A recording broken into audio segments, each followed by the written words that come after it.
Sue Cowley's come to the International School and Community College in Birmingham to work with teacher Nick Cooper. Nick is a graduate in neuroscience and on the Teach First programme, learning to teach on the job. Today, Nick will be teaching a Year 7 science lesson about kidney function and the ethics of transplants. Sue will be able to coach Nick from a nearby room using hidden cameras, microphones and a concealed earpiece. She'll be looking at the pros and cons of moving around the classroom and commenting on how Nick is managing her class. So Nick, we're going to watch you with your Year 7 top set. Yeah. Can you tell me a bit about the class? Well, they're quite a nice class. There's 20 of them, 10 boys, 10 girls. Very high ability, especially one of the highest sets that I've actually taught in this school before. Right. Quite motivated, but there's a slight issue sometimes with keeping them engaged for long periods of time. Well, we're really looking forward to it. Brilliant, me too.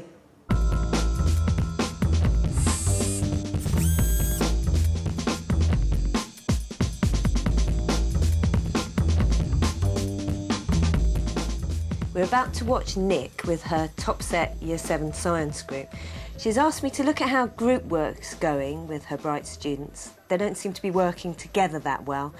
And she's also wondering if she's being positive enough with them. She says she's got the discipline under control, but is she now being a bit too harsh? We'll take a look and see. OK, Year 7s, please. If you're still writing, do so silently, please. I want those of you that were here, it's your job now, as a class, to look after the people that weren't here and make sure that they can understand all of those key words. So I want, as in, please, for you to go up and label the solute on that diagram, and I want you to explain in a nice, clear voice what a solute is to the class. This school has managed to make provision for a small top set class. The school obviously sees it as important to have that individual focus from the teacher on the students. So today's lesson is going to be talking about solutions in relation to kidney stones. And on the board you can see a few pictures of kidney stones. Is it like poop? Well, who can remember how the kidney stones are formed? Anyone other than Dowd? We've got a lot from you today. Have a go.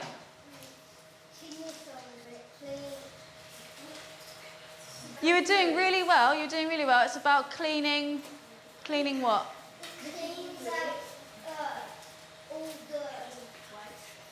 Boys. Nick, if the boys talk over, rather than relating it to them, say, just pause till everybody's listening.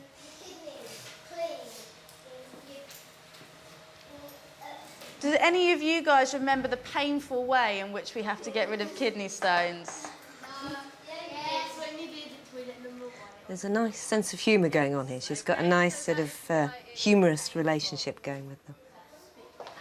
There's more of a probability that you're going to have some problems. If you lose one, when you make it harder for your kidneys to get rid of waste. Yeah, it would do, exactly. Because obviously we want to have 2 fully functioning kidneys. So we're going to be likely to get...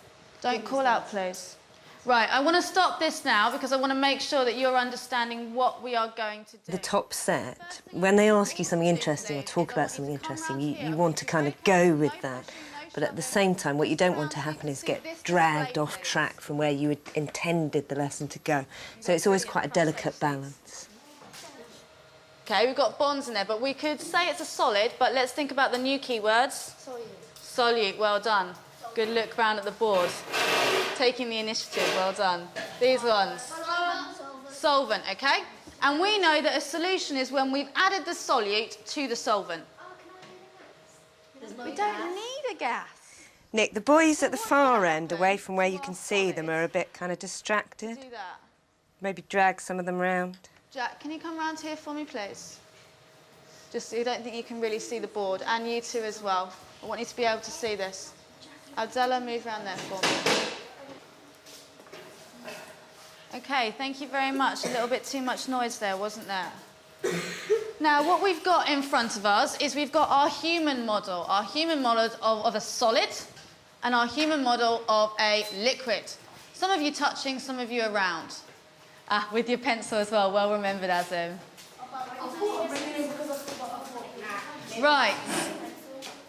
So we're very hands-on here, nice and kinesthetic, getting them up to actually model what she's talking about. Saturated solution is. And the whole point of this is to make sure that you can use those key words that you've written down. So refer back to them for help. Something that I am noticing with Nick is that the camera has to move the whole time to follow her.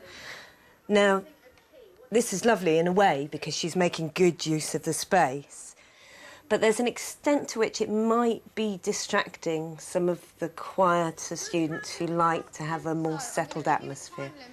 You've got only 2 minutes to have it finished, please, because I don't want the people that have finished waiting around. Yeah.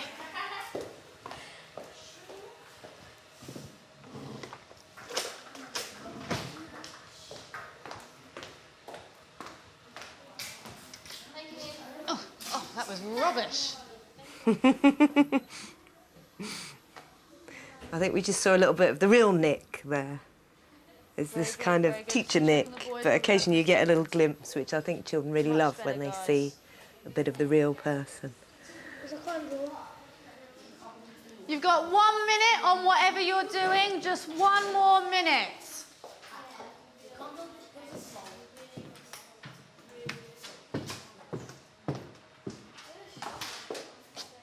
Right, you three come up here, please. Right, I'm going to sit at the back here. Now, the first thing, what do they need to do? Should they go anywhere near equipment? No. No, why? Like, if they get to that, they could hurt themselves. Okay, so we've got a risk on breakages, but what else? What should... So a bit of risk assessment here, a bit of health and safety before we get started. Go and get yourself some goggles, please. And she's got the children to identify what the risks might be, which is a great way to do it. So, what you have in front of you is something, a whole list of information about kidney stones. Your task is, as a group, it says on the board, can you make a suggestion in the correct order about the formation of kidney stones? So they're not in the right order. Your job is trying to put them in the right... In a low ability class, you might want to keep things still and calm and quiet, and your body language, your movement around the room can feed into that. But with this top set, she's certainly keeping up the pace of the lesson. OK? Whilst you do that... OK. These are your 6 patients. One of them needs a kidney transplant. Well, they all need kidney transplants, but there's only one... So what's happening here is the students have been doing a sorting card activity, and now some of the more able ones have finished that. So they're moving on to the ethical dilemmas around the idea of kidney transplants. So what Nick's done is she's given them some sort of character studies. Which of these people most deserves the transplant? And she's asking them to talk about that. And what we'll do is, after lunchtime, I'll go through with a little bit about what you've missed, OK? Number 4. He's 69, never smoked, no drugs, no alcohol, and he's got a renal tumour that requires transplant, and he's got 6 months to live. OK, so what are you saying? She's 6 months old. It might look like there's lots of different things going on in this lesson and that the sort of central thread is a bit lost. But actually, I think what Nick's done is she's differentiated the activities so well that she can have one group doing the extension task, then hand it to the next group and so on.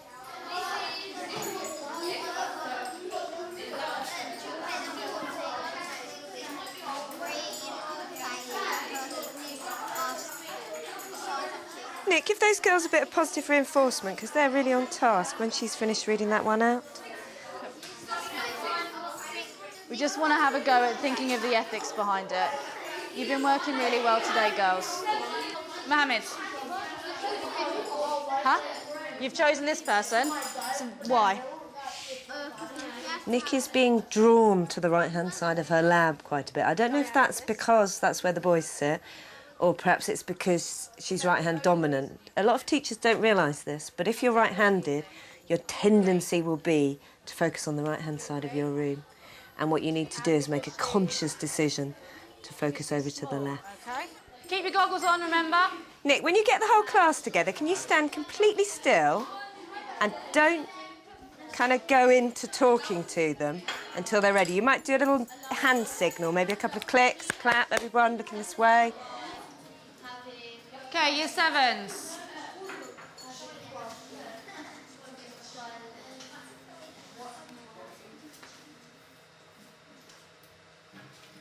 You need those. Dad, the shoelace can be done in a minute, OK? Sit yourself down, please. Jack, I've asked you to stop. OK, brilliant. Sometimes you can get so involved in kind of keeping the teaching and learning moving that you forget to ever pause. I think actually that's the first time she's actually paused during this lesson. She's got this lovely active style, but in a few years' time it's going to start to take it out of her energy-wise. The last thing that we're going to have a look at just before we go to lunch is talking about what kidney stones... Now, Nick's learnt on the job. She's been in the classroom from day one and doing a lot of studying at the same time, lots of lesson plans, lots of schemes of work, she's been telling me. And what's interesting is how that has influenced her style. She's come in as a scientist as opposed to as a trained teacher. She's got really good classroom management. It's a dry style, but they're certainly responding to it. I know she's had a lot of mentoring from the head of teaching and learning, and that's obviously been a great help to her. Overall, I think she's doing great. There's a few little issues I'd like to talk to her about after the lesson, but I think she's a really successful teacher. Did you enjoy that? How did you feel it went? I thought it went okay, actually. It was less nerve-wracking than I thought, and it wasn't as bad with the earpiece as everything that I'd imagined it was going to be, so I was pleased. Did you deliberately split them into boys and girls when they were grouped? No, when they first came in as a group right at the start of year 7, I like to give my groups the option to sit where they like, right, and give them a bit more responsibility and trust straight off. And then what happens is if they do misbehave, I then tend to move them, and I find that works quite well. I've always taken completely the opposite approach, in that I've always assumed from day one that whatever the group activity, there will always be mixed gender, because I think it teaches children a really important lesson about mixing with the other genders, and I think if it's an assumption right from the start, they never think to question it. I think one other thing I noticed is that you have this right-hand dominance thing in the classroom, and that side of the room tends to be where you stand, where you focus your attention, and it's just something to be aware of, because it's easily corrected, but unless you're actually aware that you're doing it, you don't necessarily realise it's happening. Your movement around the room is amazing, but just sometimes give yourself a break, because by the time you get to 25, you're going to be like on your knees if you keep that sort of pace up. You know, sometimes step back and have a little relax.